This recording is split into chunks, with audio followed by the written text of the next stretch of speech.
नमस्कार प्रेक्षकांनो, आजच्या एपिसोडमध्ये इथे ईश्वरी म्हणत असते की आता आपल्या बिझनेससाठी एक भाड्याने जागा बघायची आहे. तेव्हा नम्रता म्हणत असते, ईशू अगं आता बिझनेससाठी भाड्याने जागा बघायची काय गरज आहे? आपलं किचन आहे ना, आपलं किचन वापर.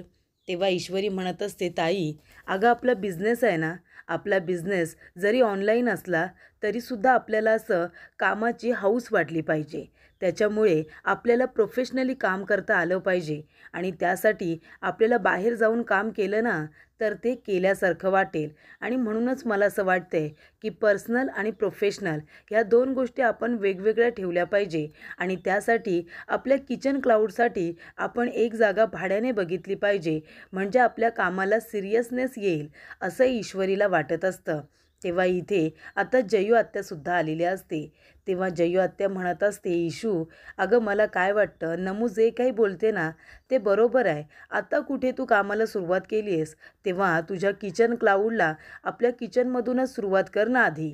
तेव्हा ईश्वरी म्हणत असते, आत्या अगं हे बघ, हे आपलं घर आहे, बरोबर की नाही? जरी मी बिझनेस करायचं ठरवले तरीसुद्धा माझं ओझं कुणावरतीही होता कामा नये. तेव्हा सुप्रिया म्हणते, इशू अगं आम्हाला तुझं ओझं का वाटेल? अगं तुझा निर्णय चांगला आहे म्हणून तर आम्ही सगळ्यांनी त्याला सपोर्ट केला आहे ना. नाहीतर आपण इंदोरला जाणार होतो, इंदोरला जाणंसुद्धा आपण कॅन्सल केलं आहे तुझ्या या बिझनेससाठी. मग तू आता असा विचार का करतेस की तू आमच्यावरती ओझं होशील म्हणून? असं काही होणार नाही आहे बाळा, आम्ही आहोत ना तुझ्याबरोबर. आणि घरातून काम केलंस ना तर तुला कसली गरज लागली, कामामध्ये मदत लागली तर मग आम्ही आहोतच तुझी मदत करायला. आणि तू जर अशी बाहेर गेलीस कामानिमित्त तर आम्हाला तुझी काळजी वाटणारच आहे ना बाळा. तेव्हा इशू म्हणत असते की आई अगं मी बाहेर कामाला गेले तर तुम्ही मदत करायला तिथेसुद्धा येऊ शकता ना. मी एकटी जाणार आहे का सांग बरं तुम्हाला? पण कसं आहे ना आई, जरी आपण आता ऑनलाईन किचन क्लाउड सुरू केलं असलं तरी काम तर आपल्याला करावंच लागणार आहे. लोकांनासुद्धा कळायला हवं ना की आपण सिरियसली काम करतोय म्हणून. कामाची सुद्धा आपली एक पद्धत आहे. आता हे काम जर आपण घरूनच करायला लागलो तर आपल्या कामाला इतका सिरियसनेस येईल असं वाटते का तुला? नाही येणार. म्हणजे अर्णव सर अगदी बरोबर बोलतात. पर्सनल आणि प्रोफेशनल या दोन्ही गोष्टी आपण वेगवेगळ्या ठेवल्या पाहिजे. म्हणजे मला असं वाटते की मी स्वप्न इथे बघेन आणि ती पूर्ण बाहेर जाऊन करेन. जेव्हा मी थकून दमून इथे दुनियाची ठोकरे खात घरी येईन ना, तेव्हा मला तुमच्या दोघींच्या कुशीमध्ये शिरून असं शांतपणे आराम करायचा आहे. आणि ते मला घरीच आल्यावरती आराम करायला मिळणार ना, जिथे मला कामाची चिंता नसेल, कुणाचंही टेन्शन नसेल. बरोबर की नाही? जे काही मला काम करायचं आहे, दुनियेचं टेन्शन घ्यायचं आहे, बरोबर की नाही? चांगले वाईट अनुभव मला जे काही येतील ते बाहेर काम करताना येतील. त्याचा त्रास घरी होता कामा नये असं वाटतंय मला. आणि म्हणूनच आता जरी काम सुरू करायचं असेल ना तर छोटी जागा का होईना पण आपल्याला ती बाहेरच बघावी लागणार आहे. म्हणजे मी बाहेर काम करेन आणि घरी येऊन आराम करेन. तेव्हा इथे जयू आत्या येते आणि म्हणत असते की ईश्वरी हे घे तुझ्यासाठी आहे. तू जेव्हा पहिला लाडू बनवशील ना तो याच्यामध्ये ठेव. कारण का पहिली गोष्ट बनवलेली आपल्यासाठी खूपच जास्त स्पेशल असते आणि ती नेहमी आठवणीत राहते. म्हणून पहिला बनवलेला लाडू या डब्यामध्ये ठेव असं जयू आत्या ईश्वरीला आता म्हणालेली असते. आणि त्याच्यावरती नाव लिहिलेलं असतं की इथे बॅच नंबर 1 ईश्वरी देसाई, हम इंदौर से हैं. तेव्हा ईश्वरीला ते गिफ्ट खूपच जास्त आवडलेलं असतं. त्यानंतर प्रेक्षकांनो इथे आता अर्णव रागाच्या भरातच आलेला असतो. तेव्हा मामा म्हणतात की हे बघ अर्णव, जे काही करशील शांतपणे कर. आपली अंजली जावई बापूंच्या बाबतीत किती हळवी आहे तुला माहिती आहे ना. तेव्हा अर्णव म्हणतो, हो मामा, मी जे काही बोलेन ते विचारपूर्वकच बोलेन. तेव्हा इथे आता अर्णव जात असताना तो बघतो तर इथे अंजलीच्या रूमच्या बाहेर डॉक्टर आणि नर्स ह्या दोघीजणी आता बोलत जात असतात. तेव्हा अर्णव म्हणतो, डॉक्टर तुम्ही इथे, सगळं काही ठीक आहे ना? तेव्हा डॉक्टर म्हणतात, हे बघा काळजी करण्यासारखं काही नाही आहे. तुम्ही आनंदाची बातमी आहे असं समजा आणि सगळं काही तुम्हाला तुमची बहीण अंजलीच सांगेल. जा तिला जाऊन भेटा. तेव्हा इथे आता मामा डॉक्टरांजवळ बोलत असतात. तेव्हा ते विचारत असतात की सगळं काही ठीक आहे ना? तेव्हा डॉक्टर म्हणतात, सगळं काही ठीक आहे, काळजी करण्यासारखं काहीच नाही आहे. आणि इथे डॉक्टर आता मामांना सगळं सत्य सांगतात. तेव्हा इथे अंजली खूपच जास्त खुश असते अंजली राकेशला म्हणत असते, अहो आता तुमची जबाबदारी वाढली आ. आता तुम्हाला जास्तीत जास्त वेळ मला आणि बाळाला द्यायचा आहे. आता तुम्ही कामानिमित्त रात्री बेरात्री जसे बाहेरगावी जाता ना, तसं आता मी तुम्हाला कुठेही जाऊ देणार नाही आहे. मी तुम्हाला आता माझ्यापासून दूर कुठेही जाऊ देणार नाही आहे. कळतंय का तुम्हाला? आता तुमची जबाबदारी वाढली आहे. तेव्हा इथे राकेश म्हणत असतो, अंजली अगं तू मला जगातला सगळ्यात मोठा आनंद दिलायस, कळते ना तुला? त्याच्यामुळे आता माझी फर्स्ट प्रायोरिटी तू आणि बाळ, तुम्ही दोघे जणच असणार आहात. तू काळजी करू नको. तेव्हा इथे प्रेक्षकांनो अर्णव आलेला असतो आणि तो इथे राकेश आणि अंजलीचं बोलणं ऐकतो. तेव्हा त्याला खूपच जास्त राग येत असतो, कारण राकेश ज्या पद्धतीने अंजलीला फसवतोय ही गोष्ट अर्णवला अजिबात आवडलेली नसते. तर इथे नम्रता आणि ईश्वरी दोघेही जणी बाहेरून आता तोंड पाडून आलेले असतात. तेव्हा इथे जयू आत्या म्हणत असते, काय गं इशू, काय झालं? तेव्हा ईश्वरी म्हणत असते, आत्या अगं बाहेर आम्ही काही जागा बघायला गेलो होतो. अगं त्या जागांचे भाडे म्हणजे बघशील ना, तर आपण इंदोरमध्ये एक अख्खा बंगला बांधू इतकी भाडे आहेत तिथे. आता एवढं भाडं आपण कसं काय भरणार आहोत, सांग बरं तू. तेव्हा इथे नम्रता म्हणत असते, नाहीतर काय आत्या, अगं किती जागा बघितल्या आम्ही. एक जागा जी आम्हाला आवडते त्याचं भाडं खूप आहे आणि ज्या जागा आवडतच नाही आहेत त्या जागा आता बजेटमध्ये आहेत. पण त्या जागा घेऊन काय उपयोग ज्या आवडतच नाही आहेत. तेव्हा इथे जयू आत्या म्हणत असते, मी तुम्हाला म्हणाले होते ना, जे काही तुला किचन क्लाउड वगैरे सुरू करायचं आहे आपल्या किचनमधून सध्या कर म्हणून. अगं खूप भाडं असतं इथे मुंबईमध्ये, आपल्याला लगेच ते परवडत नाही. बिझनेस करायचं म्हणजे आपल्या खिशामध्ये खूप सारा पैसा पाहिजे, कळतंय का तुला? तेव्हा इथे प्रेक्षकांनो आता जयू आत्या म्हणत असते की थांब, मी राकेशजींना फोन करते, ते आपली मदत नक्की करतील. तेव्हा इथे जयू आत्या राकेशला फोन करते. तेव्हा राकेश आता अंजलीच्या जवळ बसल्यामुळे लगेचच आत्याचा फोन कट करतो, तो उचलत नाही. तेव्हा इथे आता अर्णवसुद्धा त्याच्याकडे बघतो की नेमका फोन आलाय तरी कुणाचा. तेवढ्यातच इथे आता फोन कट करत असताना राकेशचं लक्ष अर्णवकडे जातं. तो दारामध्ये उभा असतो. तेव्हा राकेश म्हणतो, अरे अर्णव तू इथे ये ना, या आतमध्ये ये. तेव्हा अर्णव म्हणत असतो, ताई अगं डॉक्टर इथे आले होते, काय झालं? सगळं काही ठीक आहे ना? सांग ना तुझी तब्येत कशी आहे? तेव्हा राकेश म्हणत असतो, हो अंजलीची तब्येत थोडी बिघडली होती, तिला चक्कर आली होती. मामीसुद्धा शॉपिंगला गेल्यात आणि आजी त्र्यंबकेश्वरच्या दर्शनाला गेलेत. त्याच्यामुळे आता घरामध्ये कोणीच नव्हतं. मी घाबरलो म्हणून मी डॉक्टरांना बोलावून घेतलं आणि आता पुढचं सगळं तुला अंजलीच सांगेल. सांग अंजली काय झालं होतं तुला? तेव्हा अर्णव म्हणतो, ताई काय झालं आहे, काय सांगशील का मला? हे बघ मला खूप जास्त टेन्शन येतं आहे, सांग ना लवकर, सगळं काही ठीक आहे ना? तेव्हा अंजली म्हणत असते, चिंटू अरे चिंटू तू मामा होणार आहेस मामा. तेव्हा राकेश म्हणतो की अंजली आई होणार आहे. तेव्हा इकडे आता अर्णवला खूपच जास्त आनंद झालेला असतो. अर्णव म्हणतो, काय मी मामा होणार आहे? आणि तो आता दोघांनाही अगदी मनापासून कॉंग्रॅच्युलेशन्स म्हणतो, अगदी दोघांनाही तो इथे शुभेच्छा देतो. तेव्हा इथे अर्णव म्हणत असतो, खरंच ही खूपच जास्त आता आनंदाची बातमी आहे, मला तर जरा वेगळंच वाटलं होतं. तेव्हा इकडे अर्णव त्यांना मनापासून शुभेच्छा देतो आणि मामा होणार म्हणून खूपच जास्त खुश होतो. तेव्हा तिथे आता मामा आलेले असतात. मामा म्हणत असतात, मी डॉक्टरांशी बोललो, डॉक्टरांनी सांगितलं मला, अरे अर्णव बघतोयस ना तू, आपल्या सगळ्यांचं प्रमोशन झाले, प्रमोशन. अंजली जावई बापू तुमचे खूप खूप अभिनंदन. तेव्हा इथे अर्णव आणि मामा दोघेजण एकमेकांच्या तोंडाकडे बघत असतात. तेव्हा इथे आता मामा म्हणत असतात की तुमची जबाबदारी वाढली आहे, आता तुम्हाला जास्तीत जास्त वेळ आता अंजलीला द्यायचा आहे, नाही का? तेव्हा इथे राकेश म्हणतो, हो ना, आता ह्याच्यामध्ये शंकाच नाही, आता जास्तीत जास्त वेळ मला अंजलीला द्यायचा आहे. तेव्हा इकडे आता राकेश हा त्या दोघांच्या तोंडाकडे बघत असतो. तेव्हा अर्णव आणि मामा काहीतरी शोध घेण्याचा प्रयत्न करतायत.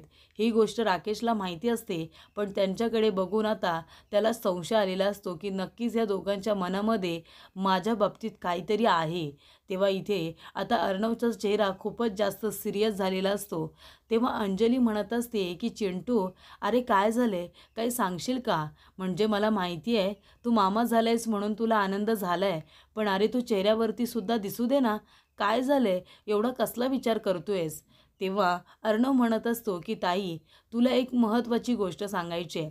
म्हणजे बरोबर बोलतेस तू. मला आनंद झाला आहे, पण तो चेहऱ्यावरती तुला का दिसत नाही आहे ना, ते मी तुला सांगतो. तेव्हा इथे मामा म्हणतात, "अरे अर्णव, अरे कशाला उगाच?" तेव्हा अर्णव म्हणतो, "नाही मामा, मी ताईला सांगायला आलो होतो ना, मग आता ताईला सांगितल्याशिवाय मी काही स्वस्थ बसणार नाही आहे." तेव्हा अंजली म्हणते, "काय झालं चिंटू? काय सांगायचं आहे तुला? बोल ना." तेव्हा अर्णव म्हणतो, "ताई, मला काळजी वाटते." तेव्हा अंजली म्हणते, "कसली काळजी वाटते तुला?" तेव्हा अर्णव म्हणतो, "बाळाची काळजी वाटते मला. अगं तू स्वतःच अजून लहान मुलांसारखी वागतेस. आता तू स्वतः आई होणार आहेस. तू एका लहान मुलाला कसं मॅनेज करशील? कसं त्याला लहानाचं मोठं करशील? म्हणून मला तुझ्या बाळाची, त्या लहान बाळाची काळजी वाटते." तेव्हा इथे अंजली आता उशीने अर्णवला मारायला लागते. तर इथे अर्णव आता अंजलीची फिरकी घेत असतो. तिला हसवण्यासाठी इथे जोक करत असतो. तेव्हा इथे अर्णव अंजलीच्या जवळ बसतो आणि तिला म्हणत असतो, "ताई, मला खरंच खूप आनंद झालाय. कळतंय का तुला? आणि मी नेहमी तुझ्याबरोबर आहे. अगदी आयुष्यभर तुझ्या खंबीरपणे मी पाठीशी उभा आहे. तू एकटी नाही आहेस. मी आहे ना तुझ्याबरोबर." असं म्हणत इथे अर्णव आता इकडे राकेशकडे बघत असतो. तेव्हा राकेश आता त्याच्याकडे बघून हसत असतो, पण दुसरीकडे त्याचा चेहरा खूपच जास्त गंभीर झालेला असतो. त्यानंतर प्रेक्षकांनो, इथे अर्णव आता राकेशकडे बघत असतो आणि आरशामध्ये जे राकेशचं प्रतिबिंब त्याला दिसत असतं, त्याच्याकडे सुद्धा बघत असतो. ते खूपच जास्त भयानक असतं. म्हणजे इथे राकेशचा चेहरा त्याच्या शेजारी बसलेला त्याला हसरा दिसत असतो. पण इथे आता आरशामध्ये त्याचं प्रतिबिंब जे त्याला उभं दिसत असतं, ते खूपच जास्त भयानक आहे, असं आता अर्णवला दिसत असतं. तेव्हा अर्णव म्हणत असतो, की नक्की जिजूंचा खरा चेहरा कुठला असेल? म्हणजे हा शेजारी बसलाय तो, की मला आरशात दिसतोय तो? म्हणजे त्यांच्या बाबतीत मी जो काही शोध सुरू केलाय, तो मला थांबवायला हवाय का? असं अर्णव आता विचार करत असतो. तेव्हा आरशातलं प्रतिबिंब गायब होतं. त्यानंतर प्रेक्षकांनो, इकडे आता नम्रता आणि इशू दोघेही चेहरा पाडून बसलेले असतात. तेव्हा आत्या म्हणत असते, "काय तुम्ही दोघीजणी अजून चेहरा पाडूनच बसलायत का? हे बघा, तुम्ही काळजी करू नका. राकेश आले ना, की ती तुमची मदत नक्की करतील. तुम्ही अजिबात टेन्शन घेऊ नका. कुठे ना कुठेतरी जागा नक्की मिळेल." तेव्हा ईश्वरी म्हणत असते, "कुठे मिळणार आहे आत्या? इथे काहीतरी नवीन सुरू करायचं म्हटलं तर आधीच्या जागेने नस्टर लावली, ठोकर मारली." तेव्हा जयू आत्या म्हणते, "अगं, बिझनेस सुरू करायचं आहे तुला. काही लहान-सहान गोष्ट नाही आहे ती. आणि काहीतरी मोठं सुरू करायचं म्हटल्यानंतर इथे छोट्या-मोठ्या ठोकर लागतच असतात. त्याच तर संकटांना पार करून आपल्याला पुढे जायचं असतं ना इशू. तेव्हा तू काळजी करू नको. सगळं काही ठीक होईल." तेवढ्यातच राकेशचा फोन येतो. तेव्हा इथे जयू म्हणत असते, "राकेशजींचा फोन आहे." आणि ती फोन उचलते. तेव्हा राकेश म्हणत असतो, की "आत्या माफ करा. मगाशी कामात होतो म्हणून मी तुमचा फोन उचलला नाही. काही काम होतं का तुमचं?" तेव्हा इथे जयू म्हणत असते, "राकेशजी, अहो तुम्ही कधी येणार आहात इकडे? तुमच्याकडे खूप महत्त्वाची कामं आहेत आमची. खूपच, एक नाही खूप कामं आहेत. तेव्हा तुम्ही इकडे लवकर या ना." तेव्हा राकेश म्हणत असतो, "हो, माझी काही कामं आहेत. ती झाल्यानंतर मी येतो. पण काय झालं? काही काम होतं का?" तेव्हा जयू म्हणते, "अहो, इशूचं काम होतं तुमच्याकडे. थांबा, तिच्याजवळच बोला." तेव्हा इथे ईश्वरी म्हणत असते, "राकेशजी, कुठे आहात तुम्ही? माझं थोडं काम होतं तुमच्याकडे, म्हणून आत्याने फोन केला होता." तेव्हा राकेश म्हणतो, "अच्छा, म्हणजे काम जरी तुमचं आहे तरीसुद्धा तुम्हाला माझी मदत नको आहे. आत्यांनी फोन केला आहे म्हणून तुम्ही माझ्याकडे मदत मागताय, बरोबर ना?" तेव्हा ईश्वरी म्हणते, "नाही नाही, तसं अजिबातच नाही आहे. म्हणजे माझंसुद्धा काम होतं तुमच्याकडे. पण तुम्ही इथे आल्यानंतर आपण बोलूया." तेव्हा राकेश म्हणतो, "अहो, मस्करी करतोय मी. काही हरकत नाही. मी संध्याकाळपर्यंत घरी येण्याचा प्रयत्न करतोय. संध्याकाळी मी आलो ना, की आपण निवांत बोलू या विषयावरती, की तुमचं माझ्याकडे काय काम आहे, काय मदत हवी आहे माझी. आपण निवांत बोलूया. ठीक आहे ना?" तेव्हा इथे ईश्वरी म्हणत असते, "बरं बरं, ठीक आहे. तुम्ही आल्यानंतरच आपण बोलूया." तर इथे खरं तर राकेशला खूप राग आलेला असतो, की ईश्वरीला आता मदतीची गरज नसते. गरज असते ती इथे जयू आत्याला, आणि म्हणूनच तिने फोन केलेला असतो. तेव्हा इथे राकेश आता ईश्वरीबरोबर खूपच गप्पा मारत असतो. ईश्वरी म्हणत असते, "मी क्लाउड किचन सुरू केलंय ना, त्यासाठी मला एक जागा बघायची आहे. म्हणून फोन केला होता, बाकी काही नाही." तेव्हा तो म्हणतो, "अरे वा, ही खूप छान कल्पना सुचली तुम्हाला. तुम्ही काहीतरी नवीन करताय, चांगली गोष्ट आहे." तेव्हा ईश्वरी म्हणते, "नाही नाही, हे मला सुचलेलं नाही आहे. हे अर्णव सरांना सुचलंय. ही त्यांची कल्पना आहे." तेव्हा राकेश म्हणतो, "हो का? ठीक आहे, मी संध्याकाळपर्यंत येतोय. आता जरी कल्पना त्यांना सुचली असली तरीसुद्धा अस्तित्वात ती तुम्हाला उतरवायची आहे ना, बरोबर की नाही? आता तुमचे अर्णव सर तर येऊन किचनमध्ये तुमची मदत करणार नाही आहेत ना, स्वप्न तर तुम्हालाच पूर्ण करायचं आहे. तेव्हा ईश्वरी म्हणते, हो, अगदी बरोबर. तेव्हा इथे अंजली आता येते हे राकेशला कळत असतं. तेव्हा राकेश आता बोलता बोलता म्हणतो की संध्याकाळी आल्यावरती बोलू आणि तो फोन कट करतो. तेव्हा अंजली येते आणि म्हणत असते, अहो, कसला विचार करताय, कुणाशी बोलत होता? तेव्हा राकेश म्हणतो, कामाचा फोन होता आणि विचार म्हणशील तर मी आपल्या तिघांचा विचार करतोय. म्हणजे बघ ना गं अंजली, आता माझ्यावरती जबाबदारी वाढली आहे. म्हणजे आत्तापर्यंत आपण दोघेच होतो, पण आता मला खूप काम करायचं आहे, खूप कष्ट करायचं आहे. आपल्या बाळाला मला चांगलं आयुष्य द्यायचं आहे, त्याच्यासाठी खूप मेहनत करायची आहे मला. तेव्हा अंजली म्हणत असते, हो, माझा तुमच्यावरती पूर्ण विश्वास आहे की तुम्ही सगळी तुमची कर्तव्य अगदी व्यवस्थित पार पाडाल. टेन्शन तर मला माझं आलं आहे, मी चांगली आई होईन ना. तेव्हा राकेश म्हणत असतो, तू जेवढी चांगली बायको आहेस ना अंजली, त्याच्यापेक्षा कितीतरी जास्त तू चांगली आई होणार आहेस. मला माहिती आहे ना, तू सगळ्यात बेस्ट आई होणार आहेस. तू नको काळजी करू, असं राकेश आता अंजलीला म्हणत असतो. तर प्रेक्षकांनो, इथे त्र्यंबकेश्वर याच्या आता दर्शनाला आजी गेलेली असते. तिथून प्रसाद आणलेला असतो. तो प्रसाद आजी आता अर्णव, त्याचबरोबर मामा, वल्लरी सगळ्यांना देते. तेव्हा अंजली आणि राकेश तिथे येतात. तेव्हा आजी म्हणत असते की अंजली, सावकाश सावकाश ये बाळा, अजिबात घाईघाई करायची नाही. आणि आजी आता अंजलीला मिठी मारते आणि दोघांचं सुद्धा अभिनंदन करते. तेव्हा इथे आजी म्हणत असतात की जेव्हा ही बातमी मला कळली, मला सगळ्यात जास्त आनंद झाला होता. खरंच तुमच्या दोघांचे खूप खूप अभिनंदन. तेव्हा वल्लरी म्हणत असते, अंजली, आणि आता तुला स्वतःची खूप जास्त काळजी घ्यायची आहे. आणि जावई बापू, आता तरी जरा अंजलीला वेळ द्या. जरा वेळेवरती घरी येत जा, तिच्याबरोबर वेळ घालवा. कळते ना तुम्हाला, आता ती 2 जीवांची आहे. तेव्हा इथे आता राकेश म्हणतो, हो हो, ह्याच्यामध्ये काही आता शंकाच नाही. प्रश्न आहे का? मी तर आता घरी थांबणार आणि जास्तीत जास्त वेळ मी आता अंजलीला देणार आहे. तेव्हा इथे अर्णव आणि मामा दोघेजण एकमेकांच्या तोंडाकडे बघत असतात.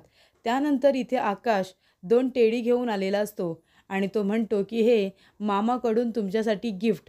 आणि इथे एक टेडी तो अंजलीला देतो आणि दुसरा टेडी तो राकेशला देतो. तेव्हा अर्णव म्हणत असतो, काय रे आकाश, हे तू आत्ताच काय घेऊन आलेस? अरे 3 महिने कुणाला काही सांगायचं नसतं ना. तेव्हा इथे आजी म्हणत असते, काय रे, तुला काय माहिती 3 महिने कुणाला काही सांगायचं नसतं ते? तुला कोणी सांगितलंय? तेव्हा इथे अर्णव म्हणतो, नाही ते मला माहिती आहे, पण आकाश, तू आत्ताच का हे टेडी घेऊन आलेस? तेव्हा आकाश म्हणत असतो, कारण मी मामा होणार आहे.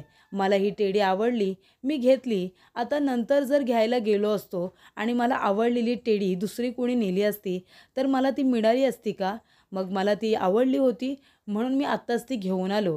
तेव्हा इथे आजी म्हणत असते, अरे तो मामा होणार आहे ना, म्हणून तो इथे टेडी घेऊन आला आहे, बरोबर की नाही? तेव्हा अर्णव आजीला खुणावतो आणि म्हणतो, आणि मी पण मामा होणार आहे ना. तेव्हा आजी म्हणते, हो हो बाबा, तू सुद्धा मामा होणार आहेस. तेव्हा इथे सगळेजण हसत असतात. त्यानंतर इथे आकाश म्हणत असतो की तुम्हाला दोघांना इथे आता खूप खूप शुभेच्छा, तुमचं खूप खूप अभिनंदन. मी मामा होणार आहे. आपल्या सगळ्यांचं प्रमोशन झालेलं आहे. त्यानंतर प्रेक्षकांनो, इथे जयू आत्या म्हणत असते, हे बघा, तुम्ही काळजी करू नका, सगळं काही ठीक होणार आहे. एकदा राकेशला येऊ दे. इशू, तू एक काम कर, राकेश बरोबर 2 दिवस आहे ना, तू बाहेर पड. जेव्हा तू इकडे तिकडे फिरशील ना त्यांच्याबरोबर, बघ त्यांच्या ओळखी किती आहेत. तुला कुठेतरी चांगली जागा नक्की मिळवून देतील. त्याच्यामुळे मी तर म्हणते ना की तुम्ही राकेश आल्यानंतरच इथे आता बिझनेसला सुरू करा. ते आपली खूप मदत करतील.